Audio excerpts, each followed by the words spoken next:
আলহামদুলিল্লাহ, আল্লাহ রব্বুল আলমীর আলিশান দরবারে লাখো কোটি শুকরিয়া কৃতজ্ঞতা জ্ঞাপন করছি। আল্লাহ পাক বড় মেহেরবানি করে আমাদের মতো গুনাহগার, অযোগ্য, গরিব, মিসকিন কিছু মানুষকে আল্লাহ পাকের বড় পছন্দের জায়গায়, সবচেয়ে পছন্দের সর্বশ্রেষ্ঠ গ্রন্থ আল কোরআনকে সামনে রেখে এই বরকতপূর্ণ মাজলিসে বসার, দিনই কিছু আলোচনা করার মতো তৌফিক দান করেছেন।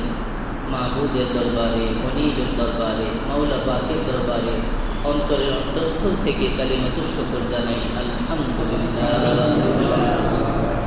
পাশাপাশি আল্লাহ পাকের হাবিব প্রিয় নবীজি মুহাম্মদ মুস্তাফা সাল্লাল্লাহু আলাইহি ওয়াসাল্লামের দরবারে লাখো কোটি দরুদ ও সালামের হাদিয়া আমরা পেশ করি। মহব্বতের সাথে একবার করে নেই সাল্লাল্লাহু আলাইহি ওয়াসাল্লাম। আমি তৃতীয়ত কৃতজ্ঞতা জ্ঞাপন করছি। আমার আসলে ভিতরটা ভিজে উঠেছে, চোখে পানি আসতে চাচ্ছে বারবার। সবাই ব্যস্ত মানুষ, বিশেষ করে সময়টা খুব ভালো সময় না। এই সময়টাতে মানুষ দিনের জন্য সময় দিতে খুব কৃপণ। দুনিয়ার প্রতি সময় দিতে অনেক সময় পাওয়া যায়, কিন্তু দিনের জন্য সময় দিতে রাজি না। আমার প্রাণপ্রিয় মুসল্লিয়ানি কিরাম, অত্যন্ত ব্যস্ত সমস্ত অনেক মানুষ, অনেকে ডাক্তার, অনেকে ইঞ্জিনিয়ার, অনেকের অনেক গুরুতর কর্মব্যস্ততা, গুরুতর অসুস্থতা সব কিছু ফেলে রেখে এই যে আল্লাহ পাকের ঘরটাকে আলোকিত করলেন, আলোড়িত করলেন। আল্লাহ পাকের কাছে যতই দোয়া করি কম হবে, তবুও আল্লাহ পাকের কাছে ভাঙা হৃদয়ে ফরিয়াদ জানাচ্ছি আল্লাহ পাক রব্বুল আলামিন উপস্থিত প্রত্যেকটা মানুষকে দুনিয়া ও আখিরাতে সর্বোচ্চ ইজ্জত, দৌলত, সম্পদ এবং আল্লাহ পাক সকলকে জাহান্নাম থেকে বাঁচিয়ে জান্নাত দিয়ে সর্বোচ্চ সাআদাত নসিব করেন। সকলে বলি আমিন।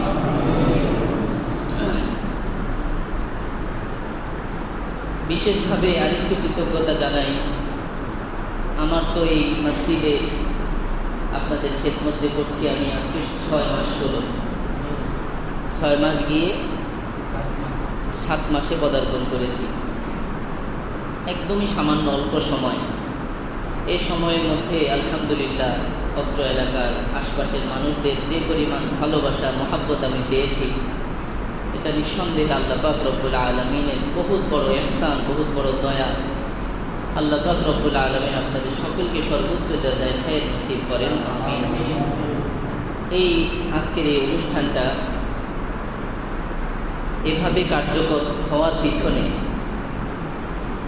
অনেকের অনেক অবদান আছে। সবার অবদানগুলো আল্লাহ পাকের কাছে জমা আছে।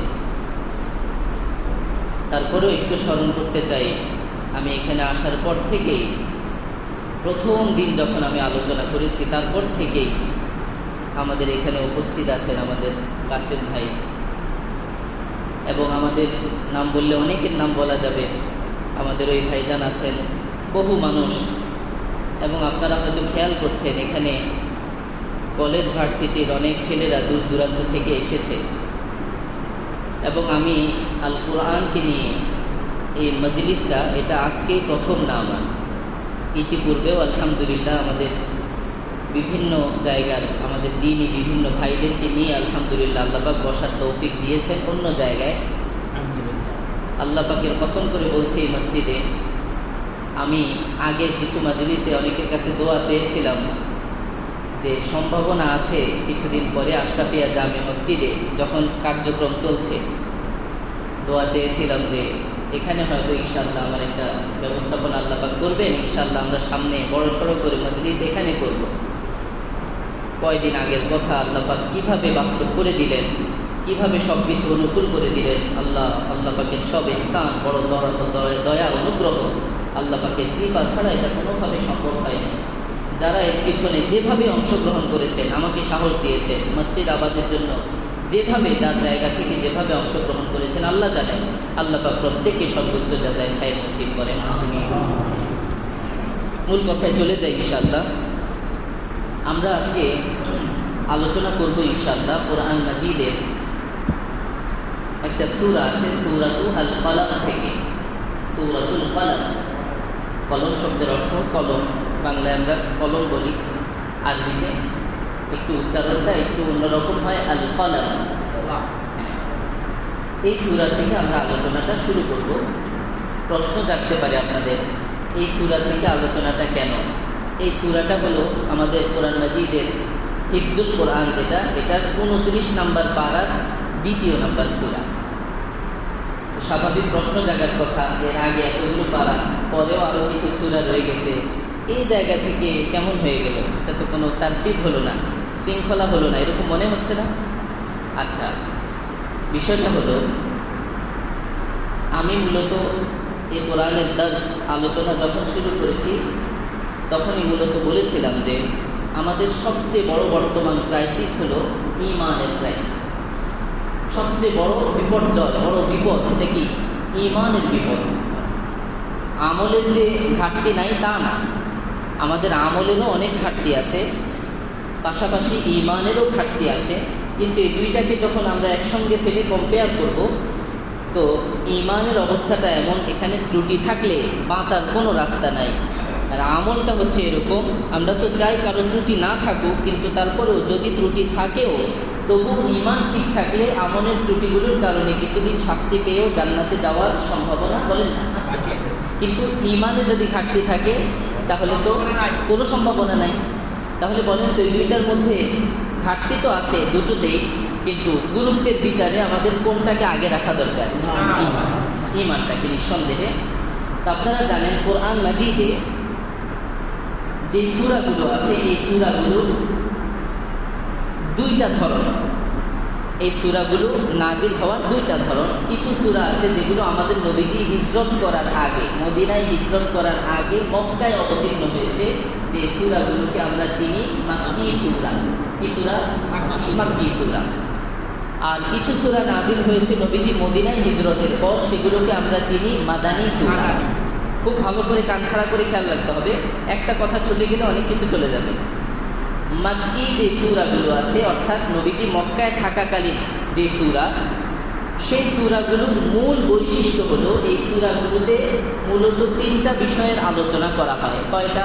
3টা। 1, তাওহীদ, অর্থাৎ আল্লাহ পাকের একত্ববাদ। 2, রিসালাত, অর্থাৎ আমাদের নবীজি আল্লাহ পাকের পক্ষ থেকে প্রেরিত বার্তাবাহক রাসূল। এটা কোরআন মাজিদের প্রামাণ্য চিত্র বা প্রামাণ্য স্বীকৃতি। এটা হলো 2 নাম্বার রিসালাত। 3 নাম্বার হলো আখিরাত, অর্থাৎ আমাদের এই জীবনটা শেষ হলে আল্লাহ পাকের একটা ব্যবস্থাপনায় কাঠগড়া দাঁড় করানো হবে, সেখানে এই দুনিয়ায় কি করলাম না করলাম সব কিছুর হিসেব নিকেশ দিতে হবে। এই হলো আখিরাত, পরকালীন একটা দিবস। এই 3টা বিষয় হলো মাক্কি সূরার মূল প্রতিপাদ্য বিষয়। বুঝতে পেরেছেন না? এখন আমরা যদি একটু খেয়াল করি, এই যে 3টা বিষয়, তাওহীদ, রিসালাত, আখিরাত, এই 3টা বিষয় আমলের সাথে সম্পৃক্ত না ঈমানের সাথে সম্পৃক্ত? ঈমানের সাথে সম্পৃক্ত। এবং এটার কারণ আছে। কারণ হলো, মক্কার জীবনে যারা মুসলমান হয়েছেন তারা সবাই ইসলামের প্রাথমিক ছিলেন, ইসলামের প্রাথমিক ছাত্র। তো তাদেরকে সর্বপ্রথম ইসলামের মূল কথা অর্থাৎ ঈমান, এটা পরিপূর্ণ প্রশিক্ষণ দিয়ে তাদেরকে যোগ্য করে গড়ে তোলা, এটা প্রয়োজন ছিল। এরপরে ওনারা যখন যোগ্য হয়েছেন, হিজরত হয়েছে, হিজরতের পরে মদিনায় বিভিন্ন বিধিবিধান, যেমন নামাজ কিভাবে পড়তে হবে, রোজা কিভাবে রাখতে হবে, যাকাত কিভাবে দিতে হবে, হজ কিভাবে পালন করতে হবে, এবং কেউ যদি জিনা করে ফেলে তার কি বিধান, বিবাহ শাদী কীভাবে করাইতে হবে, করতে হবে, আমাদের হাট বাজারের লেনদেন কিভাবে হবে, এই সমস্ত বিধিবিধান সংক্রান্ত মূল বিষয়গুলোর আলোচনা আসছে কবে?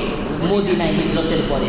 এবং ইসলামী খেলাফত কিভাবে চালাবো, ইসলামী রাজনীতি কেমন, সব কিছুর মূল আলোচনা কোথায়? মদিনায়। আর ঈমানের মূল আলোচনা হলো মক্কায়। তো আমি এই দর্স যখন শুরু করেছিলাম তখনই আমি পরামর্শ করেছি, যেহেতু আমাদের ঈমানের ঘাটতি, তো আমরা ইনশাল্লাহ আলোচনাটা শুরু করব মাক্কি সূরা দিয়ে। কোন সূরা? মাক্কি সূরা দিয়ে। এই কথাটুকু বুঝে আসছে তো ভাইয়েরা? এবার আসেন, মাক্কি সূরাগুলোর মধ্যে আমাদের কোরআন মাজিদে যত সূরা আছে এগুলো অবতরণের পদ্ধতি 2টা। অবতরণের পদ্ধতি কয়টা? 2টা। 1 নাম্বার হলো কিছু কিছু আয়াত আসছে, শুধু আয়াত, কয়েকটা আয়াত একসঙ্গে এসেছে। আর আরেকটা পদ্ধতি হলো গোটা একটা সূরা একসঙ্গে নাজিল হয়েছে। কথা বুঝতেছেন তো ভাইয়েরা? মাইকের কোনো অসুবিধা হচ্ছে না তো?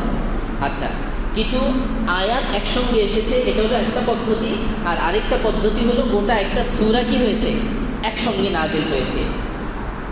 আমরা মোটামুটি বেশিরভাগ মানুষ জানি যে কোরআন মাজিদের সর্বপ্রথম আয়াত নাজিল হয়েছে কি, ইকরা বিসমি রাব্বিকাল্লাযী খালাক। এখান থেকে 5টা আয়াত নাজিল হয়েছে।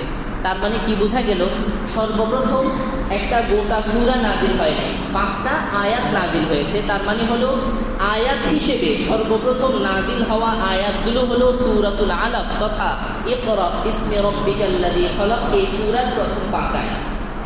আচ্ছা, আর আরেকটা যে বললাম সূরা হিসেবে, তো সূরা হিসেবে কোরআন মাজিদের সর্বপ্রথম পূর্ণাঙ্গ সূরা নাজিল হয়েছে সূরাতুল ফাতিহা। কোন সূরা?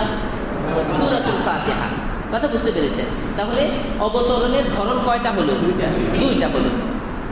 এখন দেখেন, আমরা মূলত দর্শ শুরু করেছিলাম সূরাতুল ফাতিহা দিয়ে। কেন? কারণ হলো 1 নম্বরে পূর্ণাঙ্গ সূরা হিসেবে এটা 1 নম্বরে নাজিল হয়েছে।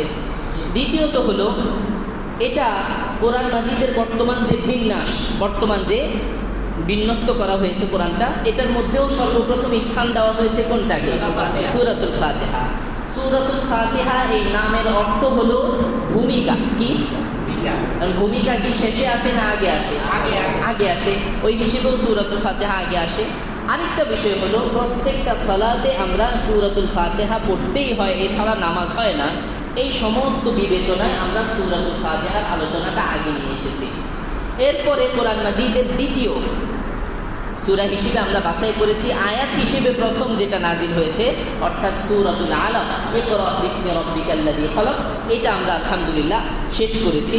তো সূরাতুল ফাতিহা এবং সূরাতুল আলাক দুইটাই শেষ।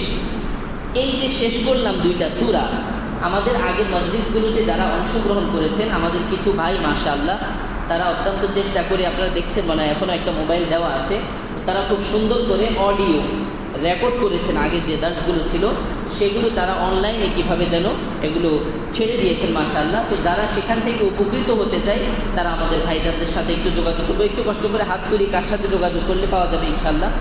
আল্লাহ জাযায় খায়ের দেন। আমার ভাইজান ফাহিম শাহরিয়ার ওনার নাম।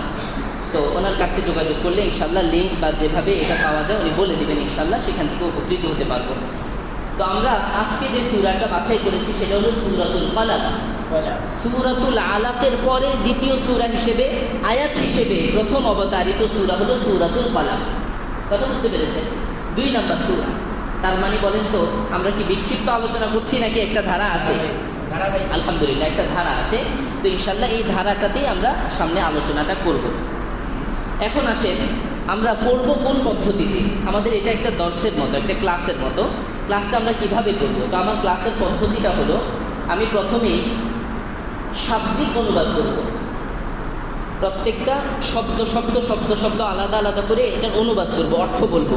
এতে করে আপনাদের কি ফায়দা হবে?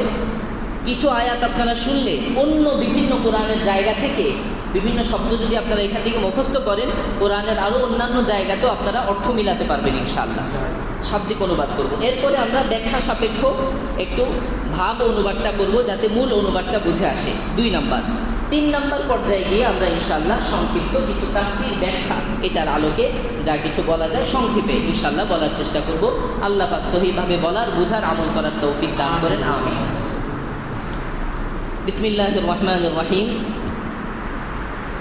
নুন, এই সূরার প্রথম একটা হরফ, প্রথম একটা শব্দ, এটা হলো নুন। কোরআন মাজিদে এরকম অনেক শব্দ আছে বিভিন্ন সূরার শুরুতে, আলিফ লাম মিম, হা মিম, এখানে আছে নুন। এরকম যা আছে এগুলোকে বলা হয় আরবিতে আল হুরুফুল মুকাত্তাআত, অর্থাৎ বিক্ষিপ্ত কিছু হরফ, বিক্ষিপ্ত কিছু অক্ষর। এই অক্ষরগুলোর মূল অর্থ, মর্ম, এটা আল্লাহ পাক ছাড়া কেউ জানেন না। মূল অর্থ, তাৎপর্য আল্লাহ ছাড়া কেউ জানেন না। এরপরে আসেন ওয়াল কলামি ওয়া মা ইয়াসকুরুন। ওয়া, প্রথমে আসছে ওয়া। ওয়া এটা আরবি একটা অক্ষর। আমাদের বাংলায় যেমন ও, এবং, অথবা এরকম কিছু অব্যয় ব্যবহার হয়, এটা ওরকম কখনো কখনো এটার অর্থ হয় শপথ। কি অর্থ?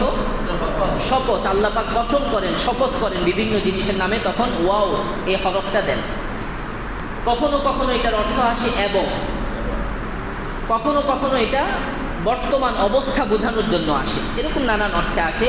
এখানে ওয়াওটা অর্থ দিয়েছে কসমের, শপথের, শপথের অর্থ দিয়েছে। তাহলে ওয়া মানে শপথ। আল কলামি, কলম, তাহলে ওয়াল কলামি মানে কলমের শপথ। আবার আসছে ওয়া অর্থাৎ শপথ। মা, মা দুই ধরনের অর্থে আসে। একটা হলো আরবি ব্যাকরণে এটাকে বলা হয় মৌসুলা, অর্থাৎ পরবর্তী অংশটাকে আগের অংশের সাথে মিলিয়ে দেওয়া। যেমন আমরা বলি ওই কিতাব, যেই কিতাবটি আমি দেখেছি, এই যে ওই কিতাব, যেই কিতাব, বুঝতে পেরেছেন না? এই ধরনের যত কথা আছে এই কথাগুলো বোঝানোর জন্য মা ব্যবহার হয়, এই এক। আরেকটা হলো মাটা কখনো কখনো না বাচক বোঝায়। কি বোঝায়? না বাচক বোঝায়। এখানে বুঝিয়েছে কি? আগের অংশটাকে পরের অংশের সাথে মিলানো, অর্থাৎ ওই কিতাব, যে কিতাব আমি দেখেছি, এই ধরনের কথা। তাহলে ওয়া অর্থ শপথ, মা তা যা, ইয়াস্তরুন তারা সতরবদ্ধ করে, লিপিবদ্ধ করে। ইয়াস্তরুন তারা লিপিবদ্ধ করে। পুরাটা অর্থ কি হলো? শপথ কলমের এবং শপথ তার যা তারা লিপিবদ্ধ করে। মা, আবার মা আসছে। আগে মা বলেছি দুইটা অর্থে, এখানে মা, মা হবে হলো না বাচক অর্থে। মা নন, আন্তা আপনি, মা আন্তা আপনি নন, বিনিআমাতি রব্বিকা আপনার রবের নিয়ামতে বা আপনার রবের দয়ায়, বিমাজনুন, মাজনুন মানে পাগল, আপনি আপনার রবের দয়ায় পাগল নন। মা আন্তা বিনিআমাতি রব্বিকা বিমাজনুন, আপনি আপনার রবের দয়ায় কি নন? পাগল নন। আমাদের নবীজিকে আল্লাহ পাক বলছেন। ওয়া, এবার ওয়া আসছে আবার। এই ওয়ার অর্থ এবং। ওয়া এবং, ইন্না নিশ্চয়ই, লাকা আপনার জন্য রয়েছে, লা আজরান অবশ্যই এমন প্রতিদান, গায়রা মামনুন যা শেষ হবে না, নিঃশেষ হওয়ার নয়, অফুরন্ত নেয়ামত। ওয়া এবং, ইন্না নিশ্চয়ই, কা আপনি, লা আলা অবশ্যই, উপরে রয়েছেন, খুলুকিন চরিত্রের, আযীম মহান, নিশ্চয়ই আপনি মহান চরিত্রের উপরে রয়েছেন। ফা সুতরাং, তা অবশ্যই, তুবসিরু আপনি দেখবেন, ওয়া এবং ইউবসিরুন তারাও দেখবে। ফাসা তুবসিরু ওয়া ইউবসিরুন সুতরাং অচিরেই আপনি দেখবেন এবং তারাও দেখবে। বিআইয়িকুম আপনাদের মধ্যে কে, বিআইয়িকুম আপনাদের মধ্যে কে, আল মাফতুন ফিতনাগ্রস্ত, ফিতনাগ্রস্ত বিপদগ্রস্ত। অচিরেই আপনি জানবেন এবং তারাও জানবে আপনাদের মধ্যে কে বিপদগ্রস্ত বা ফিতনাগ্রস্ত।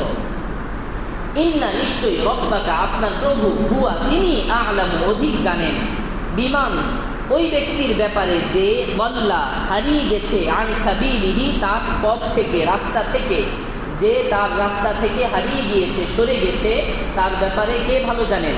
আপনার রব ভালো জানেন। ওয়া হুয়া আ'লামু এবং তিনি অধিক জানেন, বিল মুহতাদিন হেদায়েত প্রাপ্তদের ব্যাপারে, যারা হেদায়েত প্রাপ্ত হয়েছে তাদের ব্যাপারে, এবং যারা হেদায়েত পায় নাই তাদের ব্যাপারে কে জানেন? আল্লাহ পাক। ফা সুতরাং, লা তুতি আপনি অনুসরণ করবেন না, আল মুকাদ্দিবিন মিথ্যা প্রতিপন্নকারীদেরকে, আপনি অনুসরণ করবেন না কাদেরকে? মিথ্যা প্রতিপন্নকারীদেরকে, যারা আপনাকে মিথ্যা বলে তাদেরকে আপনি অনুসরণ করবেন না। ওয়াদ্দু তারা চায়, ওয়াদ্দু তারা চায়, লাউ যদি, তুদহিনু আপনি নরম হন, ফা তাহলে, ইউদহিনুন তারা নরম হবে। ওয়াদ্দু তারা চায়, লাউ যদি, তুদহিনু আপনি নরম হন, ফা তাহলে, ইউদহিনুন তারা নরম হবে। ওয়া আর, লা তুতি আপনি অনুসরণ করবেন না। এই দেখেন লা তুতি কয়বার আসছে? দুইবার এসছে না? আগে একবার এসেছে। তাহলে আগেরটা যদি ভালো করে শোনেন পরেরটা বুঝে ফেলবেন। ওয়া এবং লা তুতি আপনি অনুসরণ করবেন না কুল্লা প্রত্যেক এমন ব্যক্তিকে হাল্লাফিন যে বারবার কসম খায়, বারবার কসম খায়, কথায় কথায় কসম খায়, মাহিন যে হীন চরিত্রের অধিকারী, দুশ্চরিত্রের অধিকারী, হাম্মাদিন যে দোষ খুঁটে বেড়ায়, দোষ খুঁটে বেড়ায়, মাশাইন বিনামিন যে চগলখুরি করে বেড়ায়, যে চগলখুরি করে বেড়ায়, মানুষের দোষ পিছনে পিছনে বলে বেড়ায়, এরকম মানুষকে অনুসরণ করবেন না। মান্নাইন লিল খাইরি যে কল্যাণকে বাধা দান করে, যে কল্যাণকে বাধা দেয়, মুতাদিন সীমালঙ্ঘনকারী, আথিম পাপী, পাপী অপরাধী, উতুল্লিন আতেল অহংকারী, বা'দা যালিকা পিছনে যা বলা হলো এরপরে সব শেষ হলো, জানিম সে অবৈধ সন্তান, জারজ সন্তান। তাহলে কোনো জারজ সন্তানকে আপনি কি করবেন না, অনুসরণ করবেন না। আল্লাহ নবীকে বলছেন আন কানা, এই যে পিছনে যা কিছু বলা হলো এই সব কিছু, এই সমস্ত দুশ্চরিত্রের অধিকারী যে সে হলো, কেন হলো বলছে আন কানা যে সে হয়েছে দা মালিন সম্পদের অধিকারী, ওয়া বানিন এবং সন্তান সন্ততির অধিকারী, তার অনেক ধন সম্পদ এবং সন্তান আছে বলে সে এরকম হয়েছে। ইদা তুতলা যখন, ইদা মানে যখন, তুতলা তেলাওয়াত করা হয়, আলাইহি তার কাছে, আয়াতুনা আমার আয়াতগুলো, ক্বালা সে বলে, আসাতিরুল আউয়ালিন পূর্ববর্তীদের রূপকথা, গাল গল্প, পূর্ববর্তীদের রূপকথা, সা অবশ্যই, নাসিমুহু আমি তাকে দাগ দেব, আলাল খুরতুম নাকে, তার সুরের মধ্যে আমি তার নাকে কি দিব, দাগ দেব। এইটুক পর্যন্ত মোট 16টা আয়াত আমরা তেলাওয়াত করলাম, শাব্দিক অনুবাদ বললাম। এবার আসেন মূল অনুবাদটা খেয়াল করেন। নুন এটার কোনো অর্থ নাই, শপথ কলমের এবং শপথ তার যা তারা লিপিবদ্ধ করে।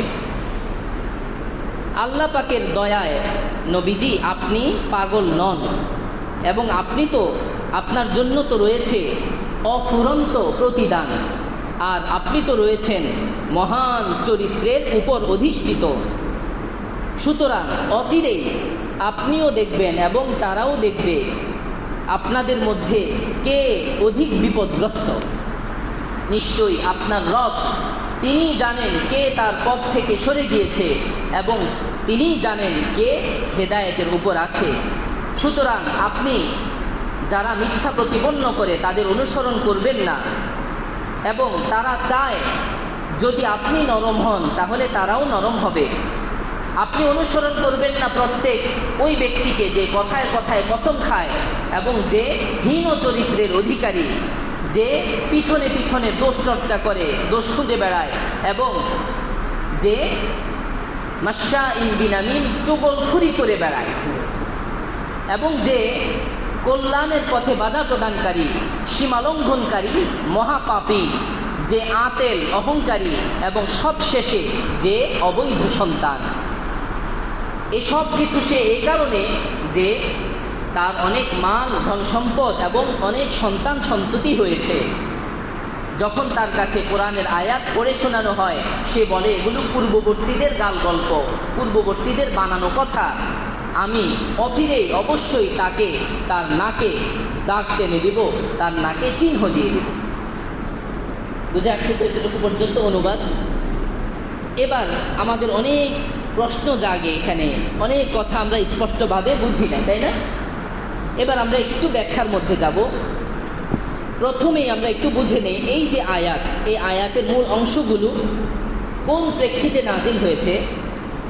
আমাদের প্রিয় নবীজি সাল্লাল্লাহু আলাইহি ওয়াসাল্লাম যখন মক্কায় ঈমানের দাওয়াত দেওয়া শুরু করলেন, তখন মক্কার কাফেরদের স্বাভাবিকভাবে মৌলিকভাবে সবাই নবীজির বিরোধিতা করেছে, কিন্তু এর মধ্যে কিছু কিছু মানুষ নবীজির বেশি বিরোধিতা করেছে। এই বেশি বিরোধিতা করতে গিয়ে এর মধ্যে একজন লোক ছিল যার নাম ওয়ালিদ ইবনে মুগীরা। কি নাম? ওয়ালিদ ইবনে মুগীরা, যে মক্কার নেতাদের মধ্যে অন্যতম একজন নেতা সর্দার ছিল। সে আমাদের নবীজিকে অন্যান্য নেতাদের মতো একটু বাড়িয়ে কষ্ট দিত। কষ্ট দেওয়ার মধ্যে আবু লাহাব ছিল, কষ্ট দেওয়ার মধ্যে আবু জাহেল ছিল, কষ্ট দেওয়ার মধ্যে ওয়ালিদ ইবনে মুগীরার মতো এরকম দুশ্চরিত্রের কিছু মানুষ ছিল। এখানে মূলত তার সম্পর্কে এই আয়াতগুলো নাজিল হয়েছে। সে আমাদের নবীজি সাল্লাল্লাহু আলাইহি ওয়াসাল্লামের দাওয়াতের এই সময়টাতে নবীজিকে অপবাদ দিতে শুরু করলো যে নবীজি হলো পাগল। নাউজুবিল্লাহ বলেন, নাউজুবিল্লাহ। তো আল্লাহ পাক বলছেন, নবীজি আপনি তো পাগল ননই, বরং আপনি তো মহান চরিত্রের অধিকারী একজন মানুষ। আমি আসলে আপনাকে সতর্ক করছি, এই মানুষগুলো যারা আপনাকে এই কথাগুলো বলছে এরা বড় দুশ্চরিত্রের, এদের চরিত্রের কথা আমি জানি, আপনি এদেরকে অনুসরণ করবেন না। এদের কি কি চরিত্র আমি আপনাকে গুনে গুনে বলে দিচ্ছি। এগুলো হলো তাদের চরিত্র। এগুলো কি তাদের চরিত্র। এই ধরনের চরিত্রের লোকদেরকে আপনি অনুসরণ করবেন না। এটা হলো মোটা দাগের কথা। এখন আমরা এখান থেকে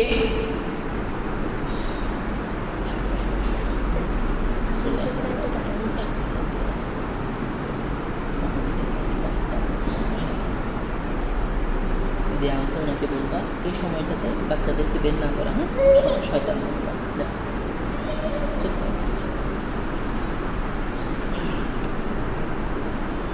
আচ্ছা ভাইয়েরা, বলছিলাম যেটা, এখান থেকে প্রথমে আমরা যে জিনিসটা মাথায় নেব, আমরা এখান থেকে সবক নেওয়ার চেষ্টা করবো। জাযাকাল্লাহ। সবক নেওয়ার চেষ্টা করব যে এই যে এখানে যে দোষগুলো বলা হয়েছে, এই দোষগুলো যেন আমার আপনার মধ্যে না থাকে ইনশাআল্লাহ। আর আমাদের আশপাশে যাদের মধ্যে এই ধরনের দুশ্চরিত্র আছে, আমরা ইনশাআল্লাহ তাদের সাথে তাদের অনুসরণ করব না, তাদের সাথে বন্ধুত্ব করব না। যদি করি আমাদের ঈমান ঝামেলার মধ্যে পড়ে যাবে, ঈমান সংশয়ের মধ্যে পড়ে যাবে। এবার আসেন ভাইয়েরা, সর্বপ্রথম যেটা বলল নূর, দেখেন এটার তো কোনো ব্যাখ্যা কেউ জানে না। তবে তাফসীরের প্রসিদ্ধ একটা গ্রন্থ আছে, তাফসীরে বাইজাবি। মুফাসসির কাজী বাইজাবি রাহিমাহুল্লাহ এই কিতাবটা রচনা করেছেন। তিনি একটা সুন্দর কথা লিখেছেন এই ধরনের শব্দগুলো নিয়ে। কোরআনের যেখানে যেখানে এই ধরনের শব্দ আছে, নুন, আলিফ লাম মিম, হা মিম, আইন সিন কফ, এরকম যে অক্ষরগুলো আছে, এগুলোর ব্যাপারে তিনি বলেন যে আসলে এগুলোর মাধ্যমে আল্লাহ পাক মক্কার মানুষগুলোকে একটা চ্যালেঞ্জ ছুড়ে দিয়েছে। মক্কার মানুষগুলো তো আরবিতেই কথা বলতো, তো আল্লাহ পাক চ্যালেঞ্জ ছুড়ে দিলেন যে যে আরবি ভাষায় তোমরা কথা বলো সেই আরবি অক্ষরগুলো দিয়েই তো আমি সূরাগুলোর সূচনা করেছি, তো দেখি এগুলোর অর্থ বলো। এগুলোর অর্থ কেউ বলতে পারবে? পারবে না, এবং বলতে পারেও নাই। তো কাজী বাইজাবি বলেন মূলত এগুলোর মাধ্যমে আল্লাহ পাক শুরুতেই তাদেরকে চুপ করিয়ে দিয়েছেন, একটা চ্যালেঞ্জে তাদেরকে ফেল করিয়ে দিয়েছেন যে যেই শব্দগুলো দিয়ে আমরা কথা বলি এইরকম শব্দগুলো দিয়ে কোরআন শুরু হলো, অথচ এর অর্থ আমরা বুঝতে পারছি না। আরে বাপরে, কেমন মুজিজার কোরআন, কেমন জাদুময় কোরআন, কেমন চমৎকার কোরআন, জাদুময় না সরি, কেমন চমৎকার কোরআন আল্লাহ পাক দান করলেন। তাইলে এগুলো দিয়ে আল্লাহ পাক তাদেরকে প্রথমে চুপ করিয়ে দিলেন, চ্যালেঞ্জে তারা ফেল করে ফেলল। আচ্ছা, এরপরে আসেন আল্লাহ পাক কসম করলেন কলমের, ওয়ামা ইয়াসতুরুন, এবং তারা যা লেখে তার। এখানে খেয়াল করেন, আমরা এর আগে প্রথম যে সূরাটা পড়েছিলাম এটা হলো সূরাতুল আলাক।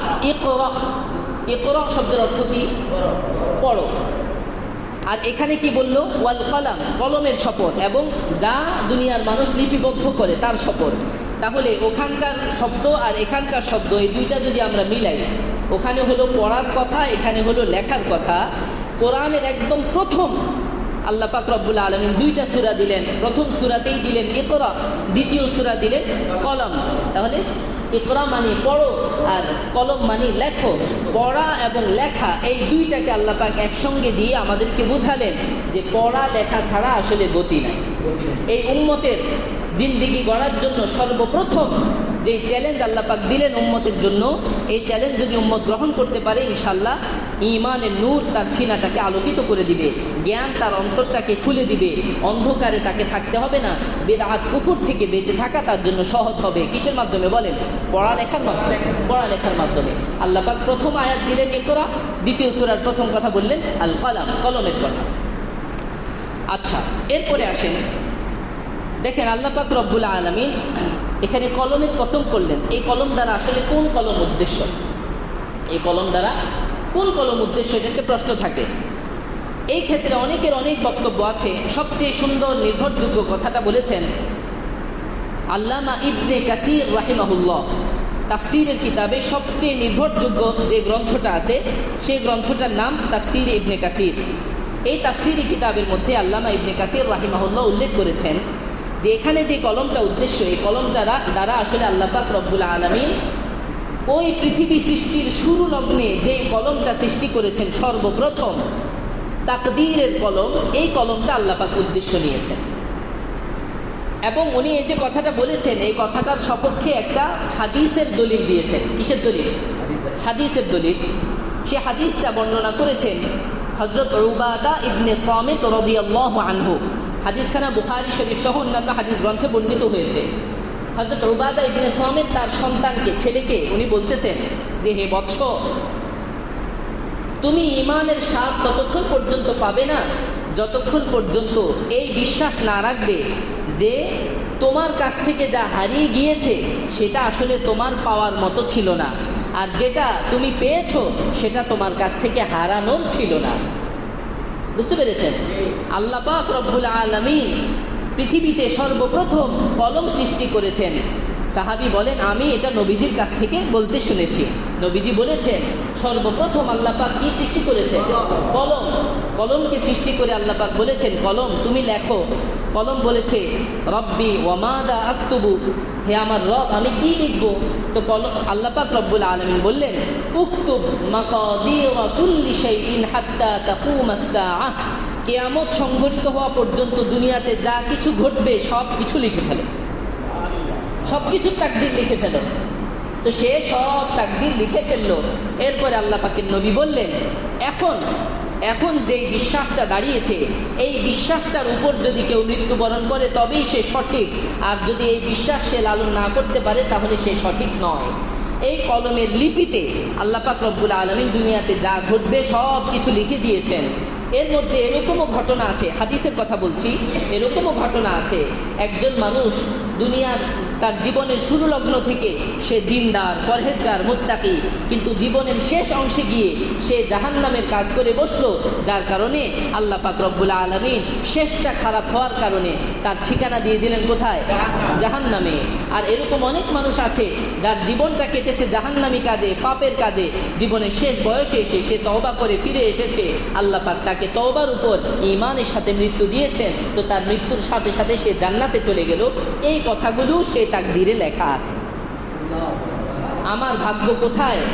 আমি যে বড় বড় কথা বলছি, আল্লাহ মাফ করেন, আল্লাহ মাফ করেন, আল্লাহ মাফ করেন, শেষটা আমার কি হবে? ও আমার ভাই, আমি কি বলতে পারি? বলতে পারি না। তো আমার শেষটা কি হবে, আর শেষটা কি হয়ে আমি কোন কাতারে যাব, এই বিষয়গুলো সব কলম লিখে ফেলেছে, আমাদেরকে সেখানেই যেতে হবে। ওইটা হলো তাকদীর। তো এই সমস্ত কিছু লিখেছে যে কলম, আল্লাহ পাক সেই কলমের শপথ করেছে। এবং এরপরে কি শপথ করেছেন? ওয়ামা ইয়াসতুরুন, দুনিয়ার মানুষ যা কিছু লিপিবদ্ধ করে তার কসম খেয়েছেন। এক নাম্বার কিসের কসম খেয়েছেন? তাকদীরের কলম, যে কলম আল্লাহ পাক লিখতে বলেছেন সেই কলমের কসম। তার মানে এই কলম দিয়ে দুনিয়ার আল্লাহ পাক প্রদত্ত যত কিছু লেখা হয়েছে সব কিছু এই কলমের মধ্যে চলে আসছে। আর ওয়ামা ইয়াসতুরুন এটা বলে মানুষের লেখা যা কিছু আছে সেই সমস্ত লেখা চলে এসেছে। এখন এই যে দুইটা কসম আল্লাহ পাক খেলেন, কয়টা কসম? একটা হলো কলমের কসম, আর একটা হলো মানুষ যা লেখে তার কসম। এই যে কসম খেলেন, এই কসম দিয়ে আল্লাহ পাক কি বুঝালেন? দেখেন, আমরা যখন একটা শপথ করি, আমি বললাম যে আল্লাহর কসম, কথা কি শেষ না? এরপরে আরো কথা থাকবে, কথা আছে না? কি কথা? আল্লাহর কসম আমি তোমার সঙ্গে সত্য বলেছি। এখন হইল কি? বাক্যটা পরিপূর্ণ হয়েছে। আল্লাহর কসম, তো আল্লাহর কসম কি? কথা তো পূর্ণ না। তাহলে কসম যেখানে আছে সেখানে বুঝতে হবে এই কসমের জবাবও আছে। কসমের কি আছে? একটা জবাব আছে। আরবিতেও এরকম, আল্লাহ পাক যে কসম খেলেন কলমের এবং মানুষ যা লেখে তার, এই কসমের জবাব আছে। এই কসমের জবাব হলো আল্লাহ পাক বলছেন, ও নবীজি, আল্লাহর রহমতে, আল্লাহর নিয়ামতে আপনি পাগল নন। কলম এবং মানুষ যা লেখে তার কসম করে আমি আল্লাহ বলছি, এবং আপনি উত্তম চরিত্রের উপর অধিষ্ঠিত আছেন। কলমের শপথ এবং মানুষ যা লিখে সমস্ত কিছু শপথ দিয়ে আমি আল্লাহ বলছি, এবং আমি আল্লাহ এটাও বলছি যে আপনার জন্য যে আপনি যে কাজগুলো করছেন এই কাজগুলোর বিনিময়ে অনেক বড় প্রতিদান, অফুরন্ত প্রতিদান আল্লাহ পাক আপনার জন্য রেখেছেন। এটা কলমের কসম এবং মানুষ যা লেখে তার কসম দিয়ে আল্লাহ পাক এই উত্তরটা দিয়েছেন 3টা কথা। এটা দিয়ে আল্লাহ পাক মূলত কি বুঝাইতে চেয়েছেন? বড় চমৎকার কথা, দেখেন চমৎকার কথাটা এখানে। আল্লাহ পাক যত যা কিছু লিখেছেন কোরআনে এবং আগের যত কিতাবাদি আছে সে সমস্ত কিতাবাদি যদি আমরা ঘেঁটে দেখি এবং দুনিয়ার মানুষ যা কিছু লেখে এগুলো যদি আমরা ঘেঁটে দেখি, তাহলে এই রকম মানুষ খুঁজে পাওয়া বড় কঠিন, যিনি 40 বছর পর্যন্ত মানুষের কল্যাণে কাজ করেছেন। 40 বছর পর্যন্ত যার মানুষের কাছে নাম ছিল যে তিনি আল আমিন, বিশ্বস্ত। পুরা আরবের মধ্যে তার মোহাম্মদ নামের চেয়ে পরিচিত নাম কি? আল আমিন, তিনি বিশ্বস্ত। মক্কার এই প্রান্ত থেকে ওই প্রান্তের কাফেররা তার কাছে এসে বিভিন্ন আমানতের টাকা রাখে। মক্কার সবচেয়ে বিদুষী বড় ধনী মহিলা খাদিজা রাদিয়াল্লাহু আনহা তার আচরণে, তার উচ্চারণে, তার সততায়, তার বিশ্বস্ততায় মুগ্ধ হয়ে তাকে বিবাহের প্রস্তাব দিয়ে তাকে বিবাহ করে নিয়েছেন। এত চমৎকার একজন মানুষ 40 বছর এভাবে সুন্দর জীবন যাপনের পর সে হঠাৎ করে পাগলামি শুরু করবে। আল্লাহ পাকের লেখা দুনিয়ার যত কিতাব আছে, মানুষের লেখা যত কিতাব আছে, কোথাও এরকম কোনো উদাহরণ দেখাইতে পারবা? কথা বুঝছেন না? আল্লাহ পাক যে কসম খেলেন, কসম খেয়ে কি বোঝাইতে চাচ্ছেন? এই বিষয়টা যে আল্লাহর লেখা যত লেখা আছে, মানুষের লেখা যত যা কিছু আছে, এই সব কিছুতে যদি আমরা খেয়াল করি তাহলে দেখব এইরকম কোনো ঘটনা দুনিয়াতে কখনো ঘটে নাই। তার মানে তারা যে আল্লাহ পাকের নবীকে পাগল বলছে, এই পাগল বলাটা নিঃসন্দেহে মিথ্যা কথা, নিঃসন্দেহে নবীজির উপর একটা অপবাদ। কথা কি বুঝতে পেরেছেন ভাইয়েরা? আচ্ছা, এরপরে দেখেন ভাইয়েরা, এখানে আল্লাহ পাক রব্বুল আলামিন বললেন যে নবীজি আপনি চমৎকার আখলাক এবং চরিত্রের উপর অধিষ্ঠিত আছেন। শব্দটা কি এনেছেন? খুলুকিন আযীম, মহান চরিত্র। এখান থেকে আমরা একটা জিনিস শিখি, চরিত্র 3 প্রকার। কয় প্রকার? চরিত্র 3 প্রকার। 1 নাম্বার আল খুলুকুল হাসান, আল খুলুকুল হাসান 1। 2 নাম্বার আল খুলুকুল কারীম। 3 নাম্বার আল খুলুকুল আযীম, যেটা এখানে আছে। চরিত্র কয় প্রকার? 3টা। একটা হলো হাসান, আরেকটা হলো কারীম, আরেকটা হলো আযীম। একটা হলো হাসান, আরেকটা হলো কারীম, আরেকটা হলো আযীম। কোনটা কি খেয়াল করেন। খুলুকে হাসান হলো, যেমন দেখেন, ধরেন আমার এই ভাই আমাকে একটা চটকানা মারলো।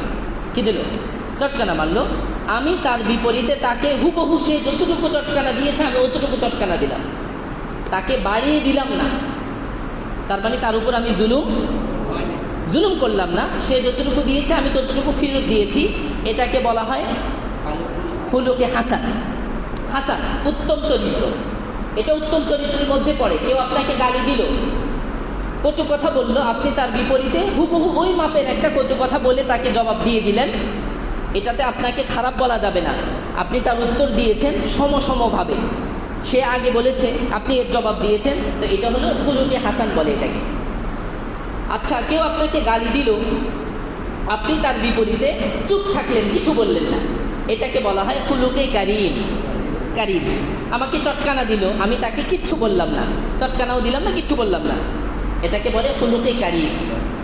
আরেকটা হলো আমাকে চটকানা দিল, আমি তারে একটা চিপস হাদিয়া দিলাম, এটাকে বলা হয় খুলুকে আযীম। আমাদের প্রিয় নবীজি সাল্লাল্লাহু আলাইহি ওয়াসাল্লাম ছিলেন এই খুলুকে আযীমওয়ালা মহান চরিত্রের অধিকারী। যারা তাকে গালি দিয়েছে, গালি তো দেনই নাই, চুপও থাকেন নাই, উল্টো তাকে কোনো উপকার করে দিয়েছেন। এটা হলো খুলুকে আযীম, আমাদের প্রিয় নবীজির আচরণ, প্রিয় নবীজির আখলাক। কথা বুঝতে পেরেছেন ভাইরা? এখন দেখেন আরেকটা বিষয়, আল্লাহ পাক রব্বুল আলামিন শপথ করলেন কলমের এবং মানুষ যা লেখে তার। শপথ করে, তাহলে এই যে আল্লাহ পাক শপথ করলেন, তাহলে শপথ বাক্যের মধ্যে আমরা এর আগেও আলোচনা করেছি, শপথ বাক্যের মধ্যে জ্ঞানের কথা আছে। কিসের কথা? লেখা, জ্ঞানের কথা। এই জ্ঞানের কথা বলে শপথের যে জবাব আনছেন, এই জবাবের মধ্যে আল্লাহ পাক রব্বুল আলামিন উত্তম চরিত্রের কথা বলেছেন। মুফাসসিরিনে কেরাম এই 2টা জিনিসকে মিলিয়েছেন। শপথের মধ্যে লেখাপড়ার কথা, আবার জবাবের মধ্যে উত্তম চরিত্রের কথা। এখান থেকে গুরুত্বের সাথে একটা বিষয় আমাদের নিতে হবে, সেটা হলো যারা শিক্ষার্থী আছে, যারা জ্ঞান অর্জন করছে, তাদেরকে জ্ঞানের পাশাপাশি উত্তম শিষ্টাচার শিক্ষা গ্রহণ করতে হবে, তাহলেই তার জ্ঞানটা সঠিক অর্থে ব্যবহার হবে, না হয় এই জ্ঞানের কোনো দাম নেই। কথা বুঝতে পেরেছেন? আমরা একটা কথা বলি না, সুশিক্ষা। শিক্ষার সাথে আবার সু লাগাইতে হয় কেন? এই জন্য, কারণ সব শিক্ষা মানুষকে কি দেয় না, ভালো কিছু দেয় না।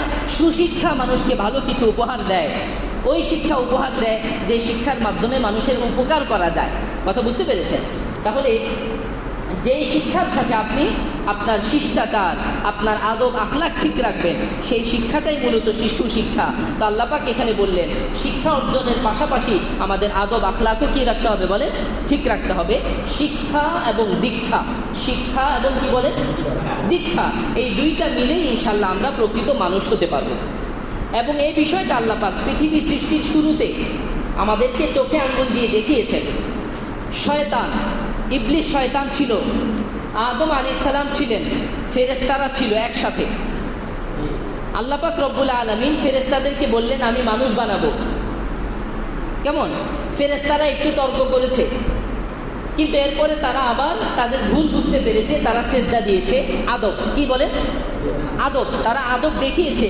আল্লাহ পাক ফেরেশতাদেরকে মাফ করে দিয়েছেন এবং ফেরেশতাদেরকে উত্তম সৃষ্টি হিসেবে আল্লাহ স্বীকৃতি দিয়েছেন। এবার আসেন দ্বিতীয়, শয়তান। শয়তান সাহেবের জ্ঞান ছিল কি ছিল না বলেন তো? আরে অসম্ভব জ্ঞান ছিল। সে তো বলতেছে যে আপনি আল্লাহ, আপনি তো আমাকে আগুন দিয়ে বানিয়েছেন, আর মানুষকে আপনি বানিয়েছেন মাটি দিয়ে।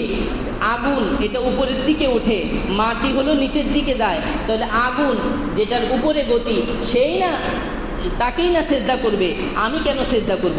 দেখেন তার জ্ঞান কত, মানে সে তার নিজের জন্ম রহস্য, তার সৃষ্টি রহস্য সব কিছু জানে।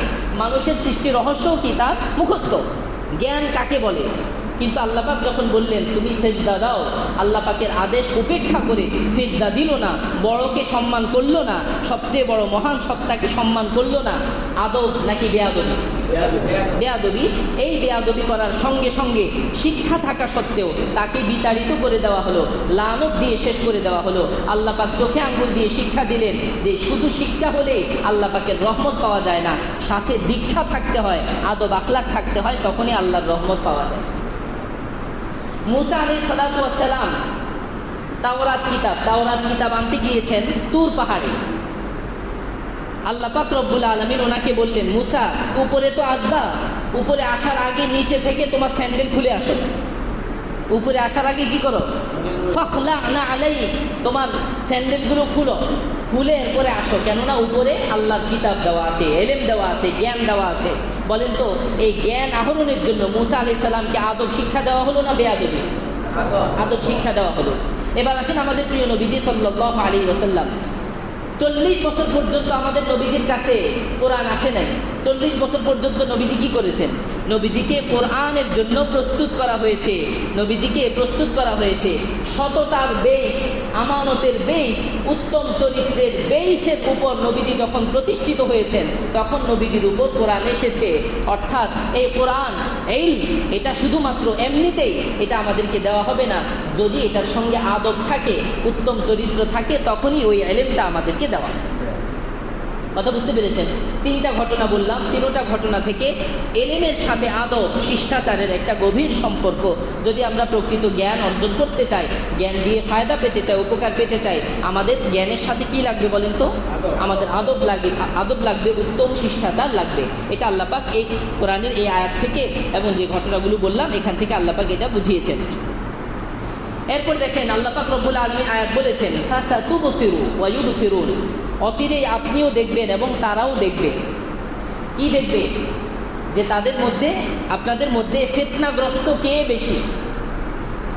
এখন দেখেন এই যে দেখবে বললেন আল্লাহ পাক, তার মানে তো আল্লাহ পাকের নবী দেখার কথা। কি বলেন? দেখার কথা না? আমরা একটা কথা বলি না, এই ঠিক আছে দেখা যাবে, তোরে আমি দেখা নিব, এরকম করে আমরা ধমক দেই না? এটা এরকম ধমক। আল্লাহ পাক ধমক দিয়েছেন কাফেরদেরকে যে তোমাদেরকে আমি দেখে নিব। এই দেখে নেওয়ার ধমকটা কিভাবে আল্লাহ বললেন? যে নবীজি আপনিও দেখবেন, তারাও দেখবে। কিভাবে তাদের পতন হয়। এখন এখান থেকে একটা প্রশ্ন জাগে না, তারা কি দেখেছিল কিনা, আমাদের নবীজি দেখেছেন কিনা? হ্যাঁ, আমাদের নবীজিকে মক্কা মোকাররমায় যারাই ডিস্টার্ব করেছে, যারাই নবীজিকে কষ্ট দিয়েছে, তাদের মর্মান্তিক মৃত্যু আমাদের নবীজির চোখের সামনে দিয়ে একে একে হয়েছে, কেউ বাঁচতে পারে না। কয়েকটা উদাহরণ দেই। নবীজির প্রচণ্ড দুশমন আবু লাহাব, আমি 3টা নাম আগে বলেছিলাম, মনে আছে? আবু লাহাব, আবু জাহেল এবং এই সূরার যে ওয়ালিদ ইবনে মুগীরা। আবু লাহাব পুরা সপরিবারে নবীদের বিরুদ্ধে ছিল। আবু লাহাব কিভাবে মারা গেল? বদরের যুদ্ধের পরে আবু লাহাবের এখানে একটা ফোঁড়া উঠল, ফোঁড়া এমন বিষাক্ত এবং এমন দুর্গন্ধ। আরবে একটা কথা প্রচলিত ছিল, এরকম ফোঁড়া উঠলে কেউ তার ধারে কাছে যাবে না, কেননা ধারে কাছে গেলে ছোঁয়াচে রোগ হিসেবে এটা তার গায়ে চলে আসবে। তো তখন কি করলো, তার পরিবারের লোকজন তাকে তার ঘর থেকে বের করে দূর করে জঙ্গলের মধ্যে তাড়িয়ে দিল। এবার জঙ্গলে পড়ে এই বিষাক্ত যে ফোঁড়াটা আছে, এটাতে পুঁজ হতে হতে বড় হয়ে এটা পচে গলে একদিন আস্তে আস্তে সে নিঃশেষ হয়ে জঙ্গলের মধ্যে একাকী নির্জনে, মক্কার বড় নেতা, বড় খেতা, সে ওই নির্জনে সেখানে জঙ্গলের মধ্যে পড়ে রইল। 3 দিন পর্যন্ত মক্কার একজন মানুষও, কাফের তো দূরের কথা, কেউই তার ধারে কাছে গিয়ে তার লাশটা যে ফেলে দিবে, দাফন করবে, কেউ যাচ্ছিল না, কাউকে খুঁজে পাওয়া যাচ্ছে না। এমন নেতা, কথা বুঝতে পেরেছেন? অহংকারে যার মাটিতে পা পড়ে না, তার অবস্থা এরকম। শেষমেশ ওই হাবশা নগরী, বর্তমানে যেটাকে ইথিওপিয়া বলে, ইথিওপিয়ার একজন গোলামকে টাকা দিয়ে ভাড়া করা হলো। এই গোলামটা করলো কি, লম্বা একটা লাঠি বানিয়েছে, লম্বা লাঠি বানিয়ে নাকে হাত দিয়ে দূর থেকে ঠেলে একটা গর্তের মধ্যে তাকে ফেলে দিল। এভাবে শেষ হলো আবু লাহাব সাহেবের এই জীবনের ইহলীলা, সব সাঙ্গ হলো।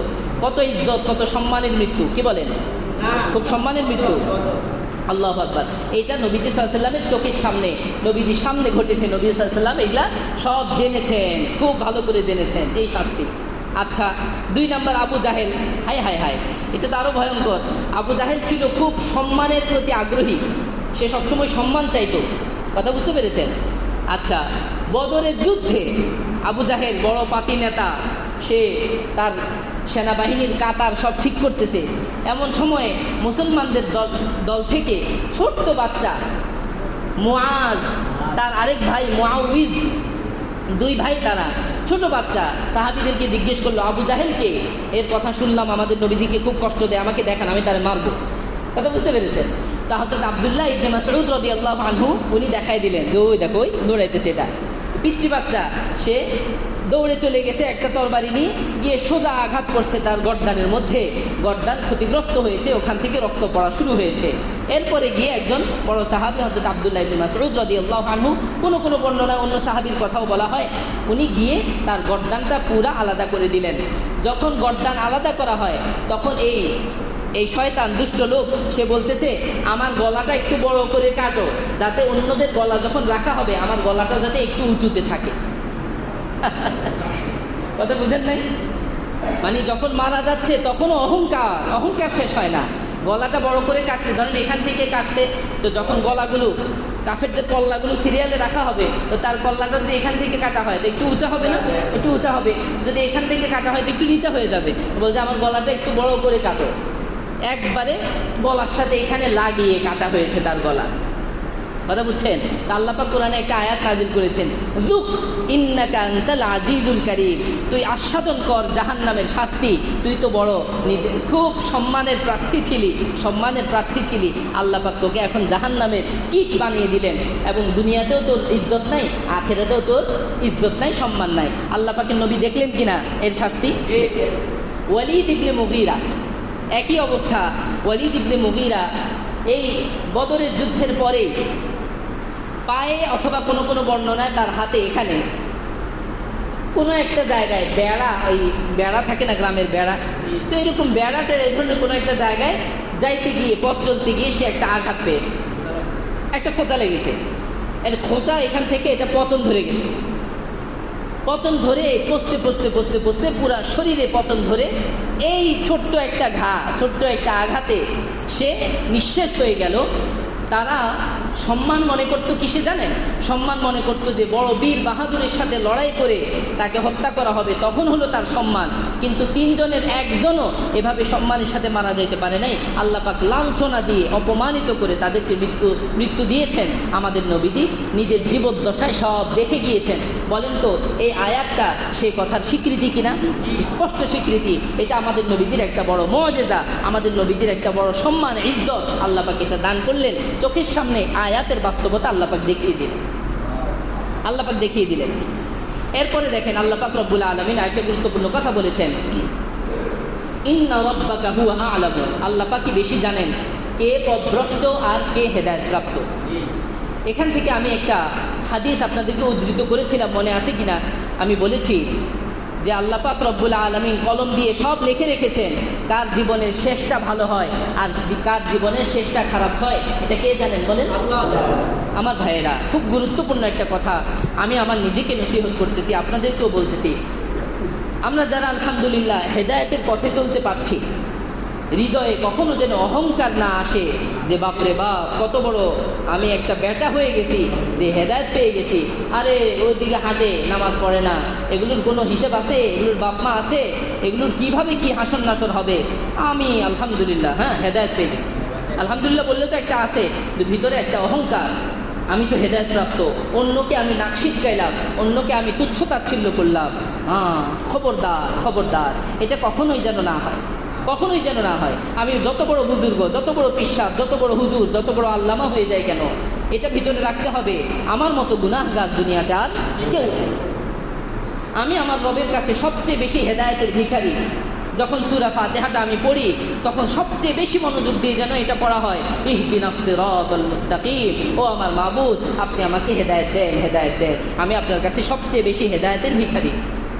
একটা মুহূর্তের জন্য যদি আপনি হেদায়েত উঠিয়ে নেন তাহলে তো আমি শেষ, আমি শেষ। বলেন তো আমাদের নবীজিকে এই হেদায়েতের এই দোয়াটা পড়তে হতো কি হতো না? সমস্ত সাহাবায়ে কেরাম, বড় বড় সাহাবী, জান্নাতের সুসংবাদ পেয়ে গেছেন এক একজন সাহাবী, কিন্তু নামাজের মধ্যে আমাদের চেয়ে ওনারা নামাজ বেশি পড়তেন, কান্না করতেছে নামাজের মধ্যে, ইহদিনাস সিরাতাল মুস্তাকিম, ইহদিনাস সিরাতাল মুস্তাকিম। আল্লাহ আমাকে সঠিক পথ দেন, সঠিক পথ দেন, আমাকে হেদায়েত দেন। এভাবে দোয়া করতেছে প্রত্যেকটা মানুষ, সাহাবী, তাবেঈ, প্রিয় নবীজি সাল্লাল্লাহু আলাইহি ওয়াসাল্লাম সহকারে। আমাদের কি অবস্থা বলেন? আল্লাহর কাছে আমাদের প্রতিনিয়ত এই চাওয়াটা সবচেয়ে বেশি জরুরি এবং সবচেয়ে সুন্দরভাবে চাওয়াটা জরুরি যে আল্লাহ আপনি আমাকে হেদায়েত দেন, হেদায়েত দেন। মেহেরবানি করে হেদায়েতটা আমার কাছ থেকে তুলে নিয়েন না, জাযাকাল্লাহ। মেহেরবানি করে হেদায়েতটা আমার কাছ থেকে বলেন তুলে নিয়েন না। এবং দেখেন এই যে শেষটা ভালো হওয়া কত বড় চমৎকার ব্যাপার। আমাদের নবীজি সাল্লাল্লাহু আলাইহি ওয়াসাল্লামের কাছে একজন ইহুদি খাদেম, সে আমাদের নবীজির খেদমত করত। কি খাদেম? ইহুদি ধর্মে সে ইহুদি ছিল, নবীজির খেদমত করত। তো নবীজি সাল্লাল্লাহু আলাইহি ওয়াসাল্লাম একবার সে অসুস্থ হয়ে গেলে তাকে দেখতে তার ঘরে চলে গেলেন। গিয়ে দেখেন যে ছেলেটা মারাত্মক অসুস্থ। আমাদের নবীজির এই সুন্দর অভ্যাসটা ছিল, যারা অসুস্থ হতো নবীজি তাকে দেখতে যেতেন। আল্লাহ পাক যেন আমাকে এই গুণটা দান করেন, আমাদের প্রত্যেকে এই গুণটা দান করেন। আমরা মানুষ অসুস্থ হলে দেখতে যাব, আমরা তো টাকার জন্য বসে থাকি, কবে টাকা দিবে তখন আমি দেখতে যাব, নাউজুবিল্লাহ। এগুলো না ভাইয়েরা, টাকা দিয়ে কি সব কিছু পাওয়া যায়?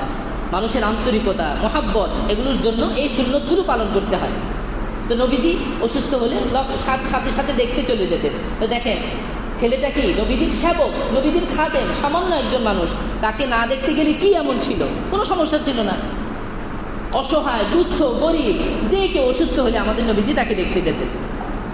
তো নবীজি দেখতে গেলেন, যাওয়ার পরে নবীজি তাকে বললেন যে তুমি ঈমান আনো, আসলিম, তুমি ইসলাম গ্রহণ করো, বলো লা ইলাহা ইল্লাল্লাহু মুহাম্মাদুর রাসূলুল্লাহ, কালিমে শাহাদাত বলো, আশহাদু আল্লা ইলাহা ইল্লাল্লাহু ওয়াহদাহু লা শারীকা লাহু ওয়া আশহাদু আন্না মুহাম্মাদান আবদুহু ওয়া রাসূলুহু।